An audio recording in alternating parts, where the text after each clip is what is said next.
ഇസ്രായേലിൻ്റെ സമീപത്തുള്ള രാജ്യങ്ങളെല്ലാം ഗാസയിൽ നിന്നുള്ളവരെ സ്വീകരിക്കാൻ തയ്യാറായി കഴിഞ്ഞു.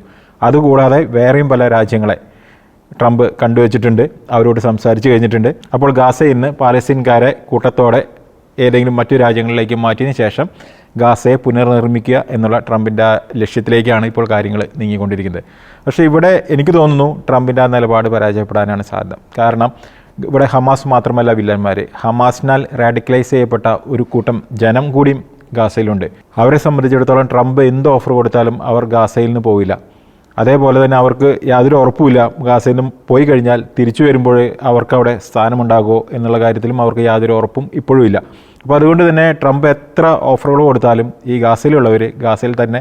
അപ്പോൾ അതിൻ്റെ ഭാഗമായിട്ടാണ് നെതന്യാഹു ഇപ്പോൾ അടുത്ത സ്റ്റെപ്പുകൾ ചെയ്യുന്നത്. ഇപ്പോൾ ഈ മൊറാഖ് ഇടനാഴി എന്ന് നെതന്യാഹു പറയുന്നുണ്ട്. കഴിഞ്ഞ ഏപ്രിലിൽ ആ ഇടനാഴി ഇസ്രായേൽ അങ്ങനെ ഒരു ഇടനാഴി അവർ രൂപീകരിച്ച് അവിടെ റാഫയുമായിട്ടുള്ള ഗാൻ യൂണിസും അതിനപ്പുറമുള്ള സ്ഥലങ്ങളുമായിട്ടുള്ള ബന്ധങ്ങളെല്ലാം വിച്ഛേദിച്ചെടുത്ത് അവരൊരു സുരക്ഷിത കേന്ദ്രമാക്കിയൊരു സ്ഥലമുണ്ട്.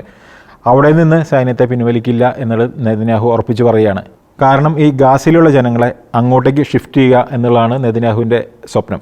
അവിടേക്ക് ഷിഫ്റ്റ് ചെയ്യുന്നതോടുകൂടി ഹമാസ് വിമുക്തമാക്കിയതിന് ശേഷം അവരെ അവിടുന്ന് മാറ്റുക, അതിനുശേഷം ഗാസയുടെ പുനർനിർമ്മാണം നടക്കുക, റാഫിൽ എത്തുന്നവരെ പല രാജ്യങ്ങളിലേക്കായിട്ട് കൊണ്ടുപോകുക. ഇതാണ് നെതന്യാഹു പ്ലാൻ ചെയ്യുന്നത്.